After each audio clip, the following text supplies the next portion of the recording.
Chechen leader General Dudayev has blamed world leaders for doing nothing to prevent a bloodbath. Heavily armed troops have been ordered out onto the main roads in and around Moscow. The government says they are on the alert to stop Chechen terrorists who could be trying to take the war to the Russian capital. But the government's critics here say that this is simply a diversion to distract opponents of Russia's heavy-handed tactics in Chechnya. Russian troops attacked on the northern front outside Grozny at 10 this morning. In the last hour, the Russian government said it had decided to step up its military operation there. The Chechens say the Russians have around 200 armored vehicles in the area of this morning's fighting, including 120 heavy tanks.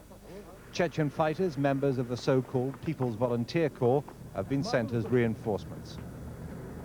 In Grozny, Chechen officials have denied reports that two big explosions that were heard in the middle of the night were in fact only sonic booms from low-flying Russian warplanes. If that's true, it was a serious escalation of the conflict, the first direct raid on the center of the city. General Dudayev, the Chechen leader, could have been the target of the raid, according to his supporters.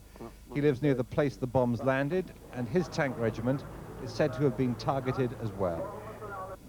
President Yeltsin is still keeping a very low profile. He still hasn't offered a public defense of what has become a highly controversial military operation.